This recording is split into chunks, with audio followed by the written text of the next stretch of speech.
gimana nih kabar kalian semuanya? Semoga sehat selalu ya. Nah, kali ini gue akan memberikan materi tentang indikator produksi massal. Nah, indikator produksi massal ini termasuk ke dalam mata pelajaran PKK. Kita akan lebih lanjut membahas beberapa indikator nih. Indikatornya adalah indikator biar kita mengetahui bagaimana kesiapan keberhasilan produksi massal. Ya. Kita harus tahu dulu sebelumnya tentang produksi massal itu apa sih? Nah, produksi massal itu adalah nama yang diberikan kepada sebuah metode untuk memproduksikan barang dalam jumlah yang besar dan biaya yang rendah per unitnya. Walau harganya murah, tidak berarti dengan kualitasnya pun yang rendah gitu. Sebaliknya, diproduksi barang dalam jumlah yang besar itu harus kita standarisasi dulu. Jadi standarisasi oleh namanya interchangeable parts atau peralatan yang dapat digunakan untuk memproduksi barang itu agar kualitasnya tuh semuanya hampir sama. Jadi ini adalah produksi massal gitu. Jadi produksi massal adalah memproduksi suatu barang dalam jumlah besar dan kualitasnya itu harus sama semua. Makanya nanti adanya QC atau quality control biar barang itu terlihat sama dan tidak ada kecacatan. Maka setiap barang yang keluar dari suatu pabrik itu harus dicek terlebih dahulu. Nah, untuk produksi ini terdiri atas kayak bangunan, peralatan, atau disebut dengan equipment, dan perkakas atau misalnya tools. Jadi, bangunan itu adalah tempatnya ketika kalian itu mau memproduksi suatu barang. Terus peralatan yang dibutuhkannya apa untuk memenuhi produksi yang banyak. Terus perkakas atau misalnya itu tadi alat-alat yang membantu dalam produksi gitu.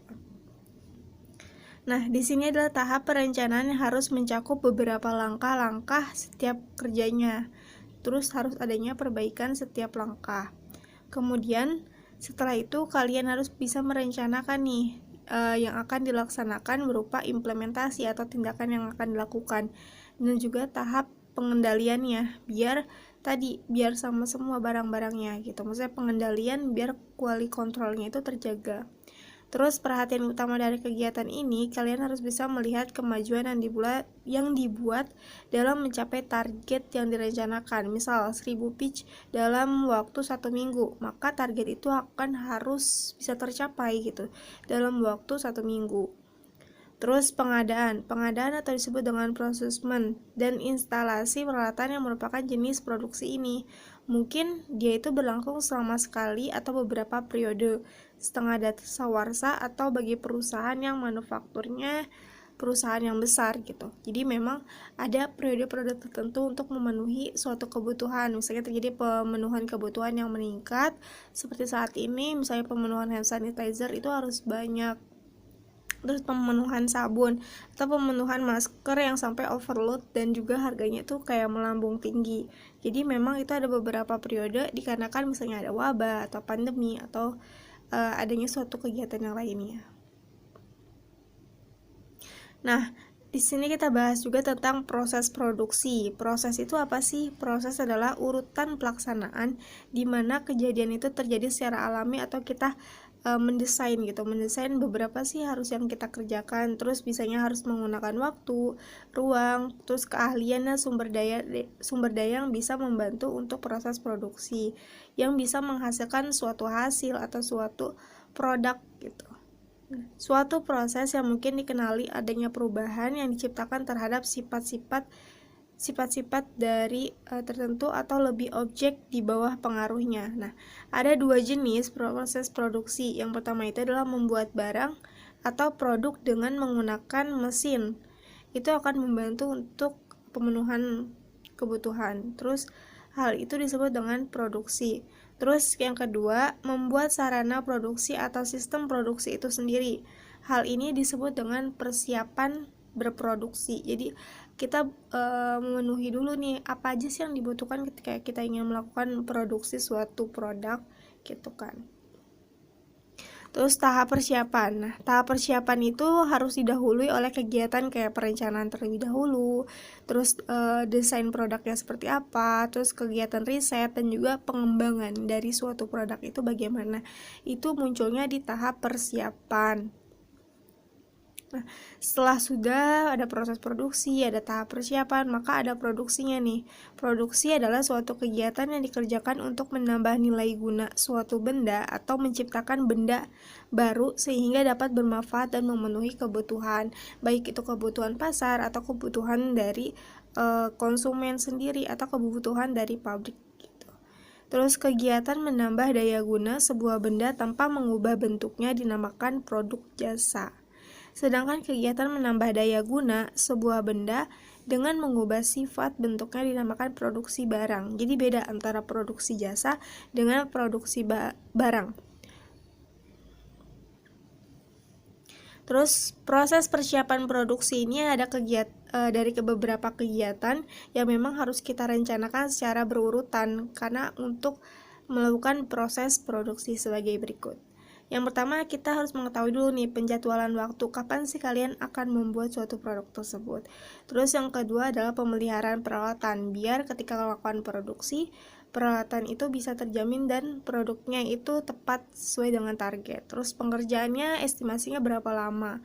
Mobilisasi personal dari pekerjanya bagaimana. Terus pembelian material atau misalnya bahan-bahan untuk melakukan pekerjaan atau produk. Terus pembagian pekerjaan itu juga harus dipikirkan, berapa orang nih ketika memproduksi, berapa orang ketika mengerjakan suatu benda. Buat suatu keberhasilan dalam suatu usaha. Yang pertama adalah kemampuan menyesuaikan diri. Kita harus bisa menyesuaikan diri terhadap produk-produk yang memang sudah banyak di luaran. Jadi kita harus bisa menyesuaikan diri. Bagaimana sih permintaan atau misalnya permintaan dari pasar atau permintaan dari klien seperti apa, kita harus bisa menyesuaikan dengan permintaan dari klien tersebut. Terus yang kedua adalah produktivitas. Ketika kita melakukan suatu kegiatan, kita harus benar-benar sangat produktif. Terus yang ketiga adalah kepuasan kerja. Nah, kepuasan kerja ini akan membantu berhasilnya suatu usaha.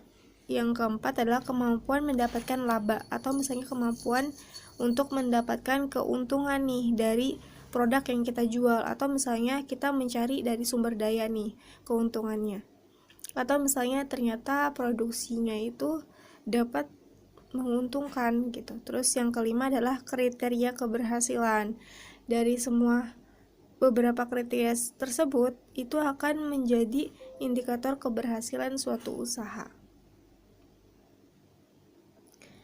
Terus, kesuksesan wirausaha itu disebabkan oleh beberapa orientasi pada tingkatan yang berada dalam kerangka berpikir wirausaha, di mana ide-ide yang akan timbul dapat segera diterapkan walaupun dalam situasi yang tidak menentu. Gitu kan. Ada karakteristik berpikir pada tindakan kewirausahaan itu ada 5. Yang pertama adalah sangat bersemangat dalam melihat atau mencari peluang-peluang baru. Jadi kita mencari nih peluang-peluang yang memang menjadi target kita. Terus yang kedua adalah mengejar peluang dengan disiplin yang ketat. Terus yang ketiga, mengejar peluang yang sangat baik dan menghindari pengerjaan peluang yang melelahkan diri dan organisasi. Yang keempat adalah fokus pada pelaksanaan atau kegiatan yang memang kamu mau lakukan. Terus yang kelima adalah mengikut sertakan energi setiap orang yang berada dalam jangkauan mereka gitu. Itu adalah memberikan suatu ide dalam suatu usaha. Terus ada 8 hal yang membuat usaha atau bisnis meraih kesuksesan atau keberhasilan. Yang pertama adalah peluang pasar yang baik. Yang kedua adalah keunggulan dari persaingan. Yang ketiga adalah kualitas dari suatu barang atau jasa. Yang keempat adalah inovasi dalam berproses. Yang kelima adalah dasar budaya perusahaan. Yang keenam adalah menghargai pelanggan dan pegawai. Hal ini adalah bisa membuat para klien agar bisa kembali lagi kepada kita atau bisa kepada penjual gitu. Terus yang ketujuh adalah manajemen yang berkualitas. Kedelapan, dukungan modal yang kuat. Terus adapun indikator keberhasilan suatu usaha menurut Suryana adalah pertama adalah modal, yang kedua adalah pendapatan, yang ketiga adalah volume penjual, yang keempat adalah output produksi, dan kelima tenaga kerja. Indikator suatu keberhasilan usaha itu menurut Dwi Rianti ada kriteria yang cukup signifikan, yaitu untuk menentukan suatu keberhasilan. Yang pertama adalah peningkatan dalam akumulasi modal atau peningkatan modal. Nah, hal ini akan bisa mengembangkan suatu usaha. Yang kedua adalah jumlah produksi yang kita buat untuk produknya.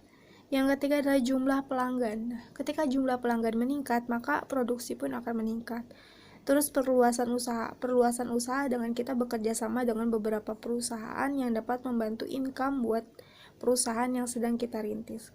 Yang kelima adalah peluasan daerah pemasaran. Ya, peluasan daerah pemasaran itu kita tidak hanya dalam satu tempat, tapi keseluruhan tempat dapat kita penuhi untuk kebutuhan produknya. Terus perbaikan sarana fisik dan pendapatan usaha. Terima kasih, mungkin sekian. Apabila ada pertanyaan bisa ditaruh di link bawah, dan untuk absensi juga bisa di deskripsian bawah ya. Wassalamualaikum warahmatullahi wabarakatuh.